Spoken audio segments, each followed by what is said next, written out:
يا صباح الفل والياسمين على حبايب قلبي الغاليين، عاملين ايه يا حبايبي؟ وحشتوني كتير كتير كتير. آه انا مشغله معاكم الفيديوهات والله، بس حبايب قلبي اللي بيقولوا لي ما نزلتيش، بتبقى في فيديو بتاع ماما فبحب انزله لها. لما بكون ماما، يعني ماما عامله فيديو فانا بنزله لها، انا عامله فيديو فانا بنزله، فاهميني؟ عشان حبايبي اللي بيسالوني فين وكده.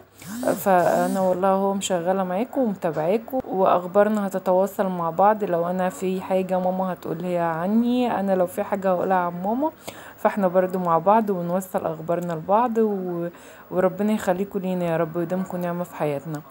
هنا انا صحيت بدري النهارده، صاحيه الساعه 9، مش فاهمه ليه ما اعرفش والله، يعني هو مش فاهمه ايه مناسبتها يعني. آه صحيت كده، ممكن تكون ظبطت نومها شويه معايا، اللي هو ما بنيمهاش دلوقتي بالنهار، اللي هو على قد ما بقدر بحاول اخلي كنزي تلعبها، نلهيها في حاجه. اي نعم بتبقى قاعده مقريفه جدا جدا وبتقرفنا قرف السنين كله، بس اللي هو ايه بحاول نستحملها ونعدي اليوم كده، نزقه معاها عشان خاطر تنام لي الساعتين بتوع بالليل، لاني فعلا ارهقت جدا وتعبت جدا من كتر ان انا ما بسهر معاها وبقى يومنا متشقلب، ليلنا نهارنا ونهارنا ليلنا. فالموضوع كان صعب جدا بصراحة معايا، فقلت لا بلاش بقى الكلام دوت. فبقيت احاول ان انا يعني اظبط الدنيا كده وتنام بقى بالليل. فعشان كده بقيت اصحى بدري. هنا كنت صحيت كانوا لسه ما صحيوش، فقلت الحق اعمل اي حاجه. انتوا خدتوا بالكم ان اضاءه المطبخ اتظبطت؟ ما قلتوليش مبروك ليه؟ مش تقولوا لي مبروك على اضاءه المطبخ اخيرا.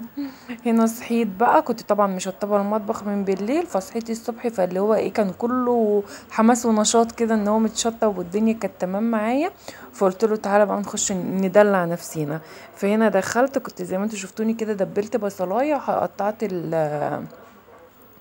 ودبلتها بحطيت التوابل وروزماري وورق لوري ومستكة، ورحت حاطه عليهم القوطه، كنت برضو ضرباها، ورحت فضيت عليهم القوطه، وبعد كده فضيت البصل. طب انا بعمل ايه؟ انا بعمل تخديع للمحشي، يعني انا بعمل الصلصه بتاعت المحشي، بس هي الصلصه بتاعتنا يعني تحسها مميزه شويه، مش كل اللي بيعملها.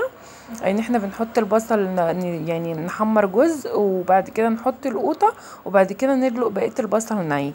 هي خلطة، يعني خلطة المحشي بتاعتنا مميزة شوية. هتلاقيها مختلفة عن ناس كتير يعني بتعملها، بس والله لو جربتوها هتعجبكم جدا ومش هتبطلوا تعملوها. جربيها وقولي لي رأيك فيها وانا هستنى آرائكم.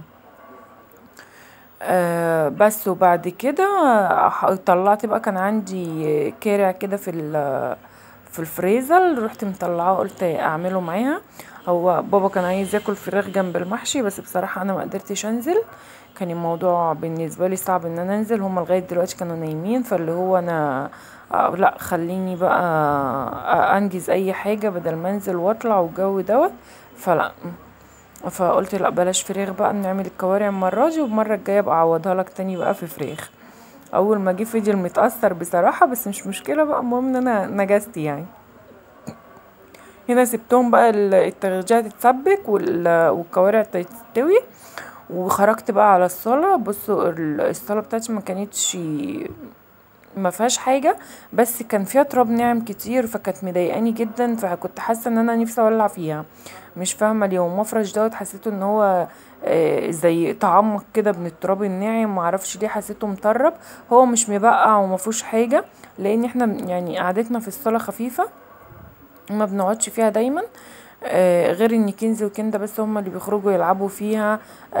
ممكن انا مدرسة تيجي، ممكن انا لو بعمل الاكل وكده ممكن اجي اقعد قدام المروحة شوية فيها، بس لكن اللي هو قعاد وجو من دوت لا لا ما فيش الكلام دوت، عشان هما مرتبطين اكتر بالتلفزيون يعني، والشاشة اللي بره مش شغالة. هي مش بايظة بس ما فيهاش ريسيفر، فعشان كده هما مرتبطين اكتر بالأوضة. هنا بقى سبت التنظيف ودخلت ابص على الصلصه، خفت لا تتحرق او الكوارع تلزق، عشان الحله الستانلس بتلزق بسرعه. بس وخلص يعني اديتها تقليبه كده ووطيت عليها النار، ورحت خارجه بقى قلت ايه ألمع كده بسرعة الأرض، وبقيت عمالة أبص يعني. والله هو أنا فعلا مجرية الفيديو تمام، بس فعلا حقيقة أنا كنت عمالة أجري وأنا شغالة.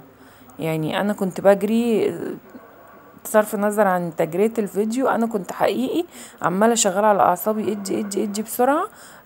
خايفة. بصوا هنا كانت كندا صحيت، خايفة ان هم يصحوا. فعلا صحي وانا شغالة اهي. بصوا طالما كندا تصحى لازم اصحي كنزي، لاني انا بصراحة ربنا يعني انا امي فاشلة ما بقدرش اسيطر على كنزي لوحدي. لازم كندا بصراحة، كنزي بتساعدني في كندا، اللي هو بتلعبها، تلهيها في حاجة. لو لقيت كنزي قاعدة بتتفرج على التلفزيون هي بتقعد جنبيها. هي زي ما كنزي بتعمل هي بتعمل، هي زي ما كنزي بالظبط بتعمل هي بتعمل. كنزي بتعمل غلط هي بتقلده، كنزي بتعمل صح هي بتقلده. هي مش فاهمة. عارفين انتوا ايه؟ حافظ مش فاهم بالظبط. هي مش فاهمة، هي اللي كنزي بتعمله هي بتعمل زيه.